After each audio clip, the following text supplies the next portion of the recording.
Usim didn't realize our morning was so powerful. Good morning, that's what... Actually, while preparing this video, I was going to talk about how the front seems to be collapsing. A little digression. The previous video was about... That Ukraine is advancing towards Dnipropetrovsk, a bit towards Zaporizhia, so naturally, a bit of digression, towards Russia.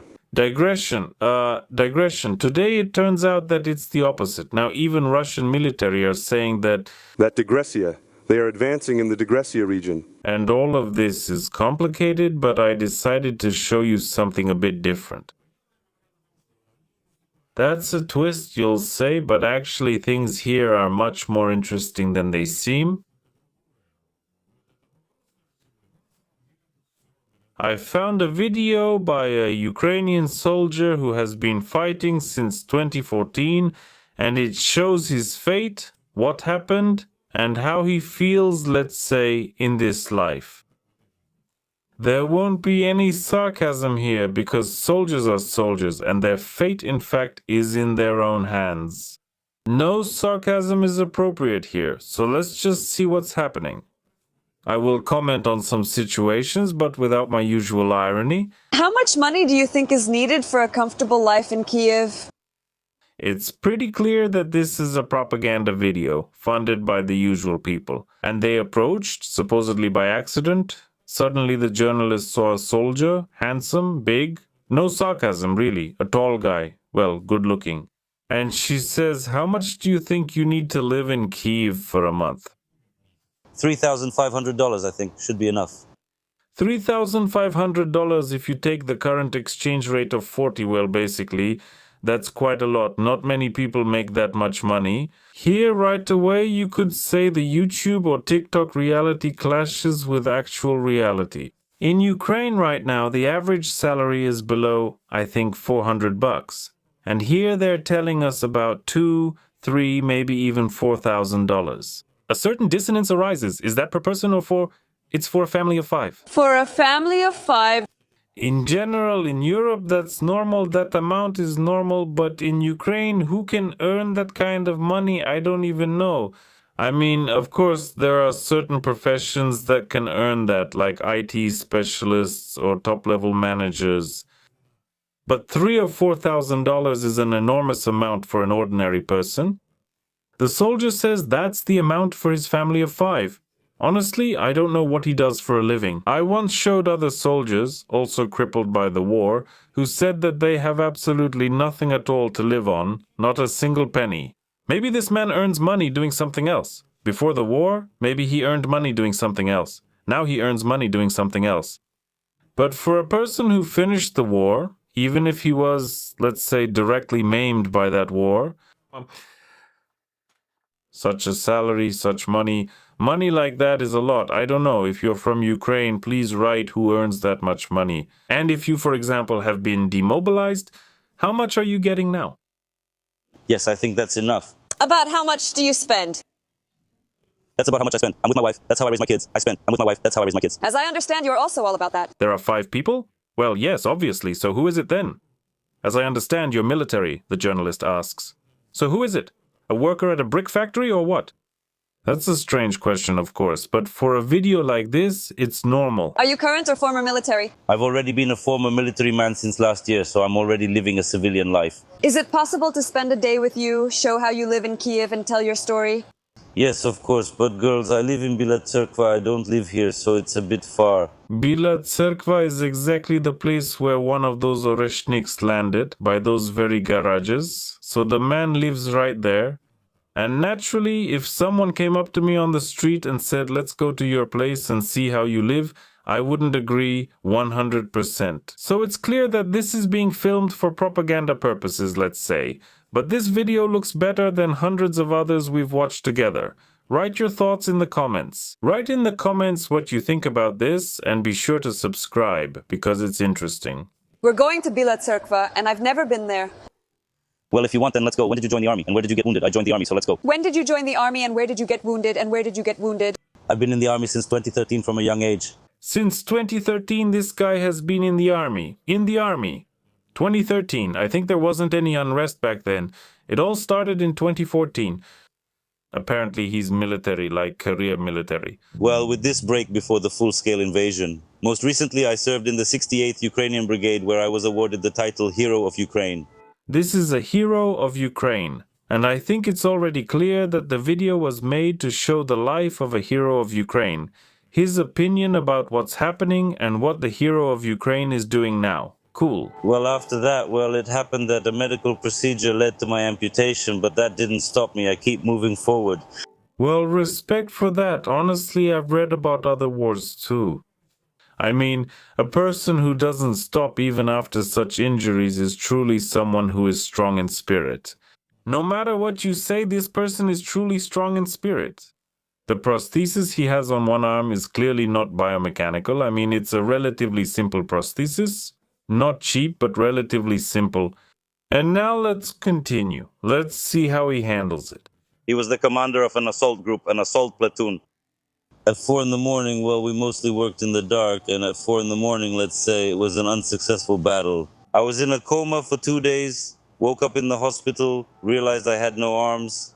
Amputation is not the end of life, it's the beginning of a new life. Well, for this man, yes, you can really see that he doesn't lose heart, that he has hope for the future. But honestly, when you look at other people who ended up in a similar situation, you get all sorts of different thoughts.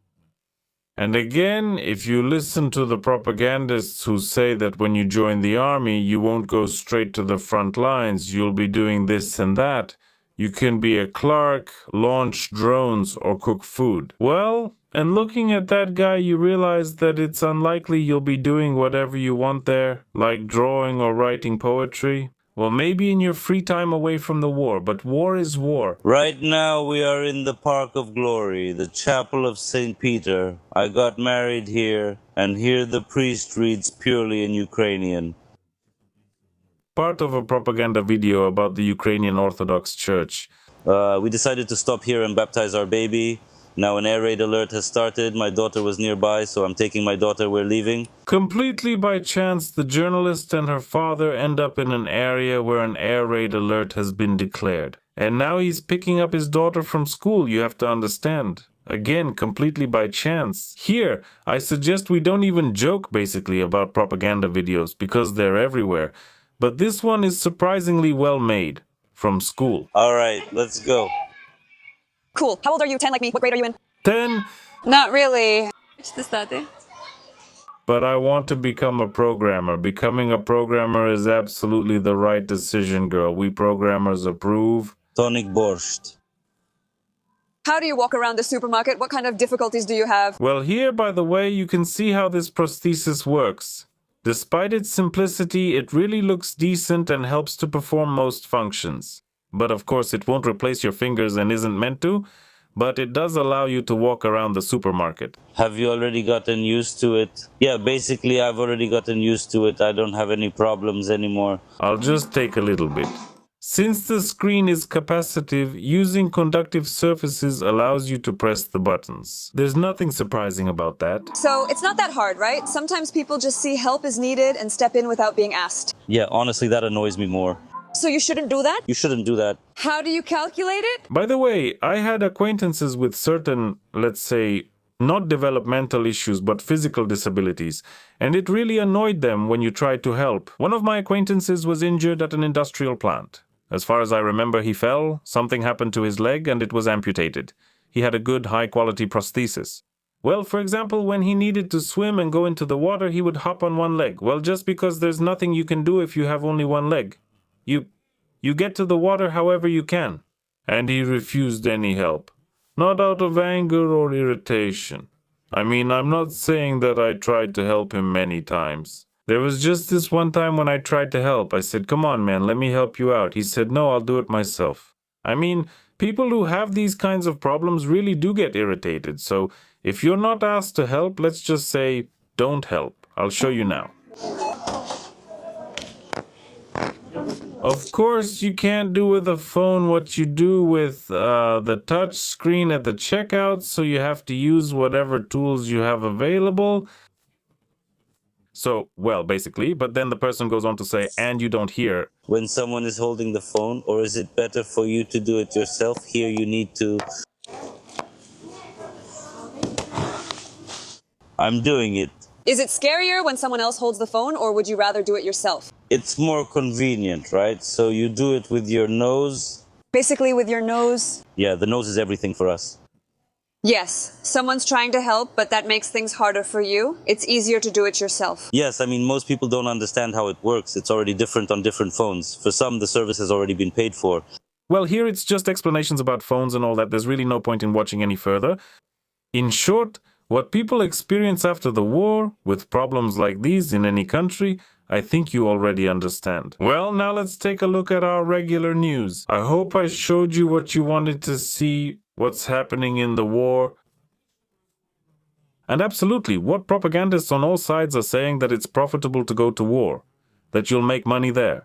You'll do this. I don't know. Honestly, with all due respect to this man's strength of spirit, where does he get those same $3,000 that are spent on supporting a family of 5? That's a completely reasonable amount.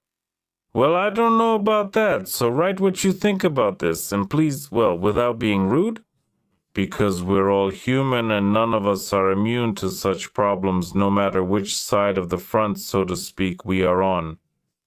Then what? Well, then let's see what people here think about the war. It turns out that Putin says the situation on the battlefield allows us to believe that the war in Ukraine is nearing its end. Honestly, I don't know what prompted him, what made him think that. Maybe it's the bombing of oil refineries, maybe it's the European Union sanctions, but there hasn't really been any breakthrough at the front. By the way, we'll take a look at that now. Again, the previous video was about a breakthrough at the front from Ukraine towards Russia. Now after that, we'll talk about the so-called Russian breakthrough toward Ukraine. Right now, the forces are equal, back and forth, 1 step forward, 2 steps back, as they say, and there's no real advantage on either side. But nevertheless, Putin says that he has analyzed the situation at the front, and he believes that the war in Ukraine is approaching its end. Russian soldiers are supposedly advancing in all directions. In which directions? I watched the reports, read the channels, including patriotic and Russian ones. They captured somewhere, some 2 villages with 3 houses each. Well, if that's considered a capture, an offensive in all directions, then maybe... Okay, maybe I don't have the full picture. So please let me know in the comments which exact directions the offensive is actually underway in. Because in the previous video, where I showed the offensive from the Ukrainian side in the Dnipropetrovsk and Zaporizhzhia regions, there was also some interesting information, and really interesting, without any sarcasm. So, Putin refused to name the exact timeline for the completion of the Russian invasion, and he said that, again, Russian troops are supposedly advancing in all directions. He says the following: naming specific timelines during combat operations is impossible. It's not just reckless, it's simply never practical. In fact, it's never done, and I won't do it. And regarding my statement that, in my opinion, things are coming to an end, I didn't make this statement lightly. It was based on an analysis of the situation on the battlefield, and there our troops are advancing in all directions. But you see it every single day. Well, I mean, every day really is God's day. I once saw an explanation of what every blessed day means. It really does mean every day, because every day belongs to God. And that's why it really means all 365 days of the year. Well, or 364 in a leap year. Then what? Then about the Russian retreat on the Zaporizhzhia front. That was the topic of the previous video. Here we have Ukrainian Interfax, by the way, saying that Voloshin claims this information does not correspond to reality. In certain areas, we are told, Ukraine's defense forces are actively carrying out counterattacks. But that's not the case. Moreover, it seems that this is being stated by Ukraine's southern defense forces. And indeed, it is said that the Russians are not retreating. Ukraine's defense forces are carrying out active counterattacks in certain areas. But this is active defense with counterattacks being carried out whenever possible. Thanks to this, in some areas we are regaining previously lost positions, including, among others, on the Orikhiv front, where settlements such as Stepnogorsk, Plavny and Primorsk are located. But there is no talk of a counterattack or counteroffensive. Next, They are making statements about the withdrawal of the Ukrainian armed forces from the northern part of the Siversky Donets riverbank. This is being said by some military expert, Andrei Maroshko. I don't know where the stress is in his name. There's always a problem with these stresses. But here they're talking about some village. Again, it's just 3 houses or so. And when you read this, you think, well, the front hasn't been breached. But there's one settlement somewhere and another one somewhere else. Then there's also outside commentary like the opinion from Fed Press, and here it says that in Ukraine they're increasingly discussing the possibility of a large-scale withdrawal of the armed forces of Ukraine in the Dnipropetrovsk direction. According to Ukrainian sources and military analysts, the Russian army managed to break through the defensive lines and advance about 15 kilometers. Moreover, the Ukrainian forces say that it was the Ukrainian forces who broke through the lines and advanced about 15 kilometers. I read information that they managed to regain about 200, square kilometers. Here, we're told the complete opposite. So what does all this indicate? First of all, that the situation is complicated. Secondly, there's no complete information from those sections of the front. And thirdly, the successes on either side are not very significant.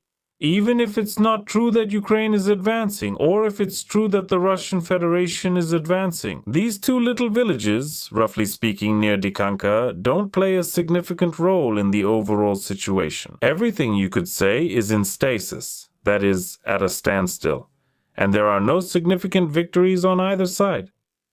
They say that in Kyiv they fear much more serious consequences. Experts from Ukraine admit that further development of the offensive could allegedly lead to one of the largest retreats of the Ukrainian armed forces during the entire war. I read opinions from Ukrainian military experts, and they're actually discussing something entirely different. It says that for the first time in a long while, Ukrainian soldiers have had the opportunity to go on the offensive,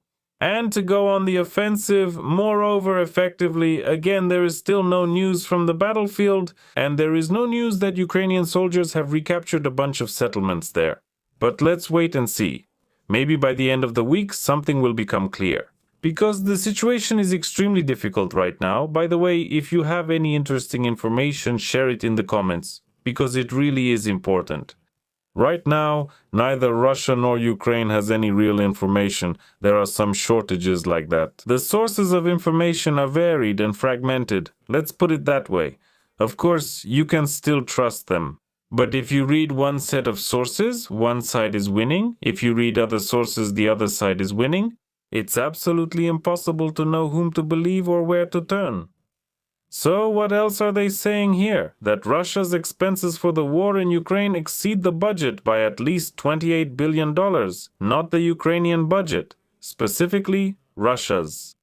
This is reported by Interfax Ukraine, and this publication says that the financial pressure on Russia is increasing. In 2026, the overspending may exceed the planned funds, the planned limit, by exactly $28 billion. This is reported by the Financial Times.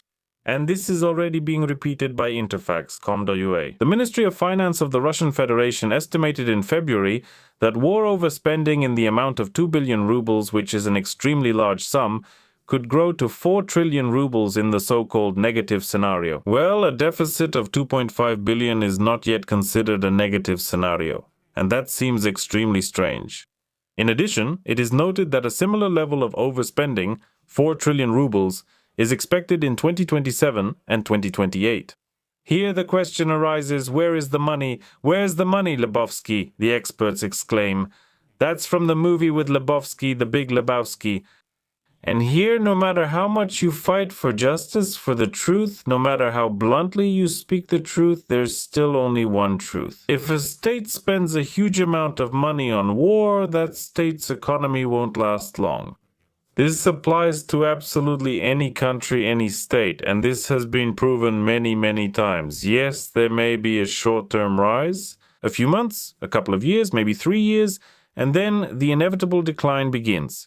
It's impossible to put such a country into stasis. If a huge amount of resources is spent on war, then this country will suffer primarily from an economic point of view, and then later from a demographic one. And again, this will hit the economic sector. Because the fewer able-bodied people remain in the country, the worse the economy does. And there's another quote. The Kremlin, they say, planned a budget deficit of 3.8 trillion rubles for the entire year 2026. However, in just 4 months, the Russian budget already had a deficit of 5.9 trillion rubles, or 2.5% of GDP. This is the largest deficit since Putin gave the order for the full-scale invasion of Ukraine in 2022, which is actually called the Special Military Operation. That's how things are. Write in the comments what you think about this. Well, all I can wish for is peaceful skies above and for everyone involved in this war to be able to get out of it as soon as possible. And of course, have a great weekend. Goodbye, everyone. To be continued. Counting on being able to break the resilience of the Ukrainian people. But all the strikes on Ukrainian cities don't bring him many trophies.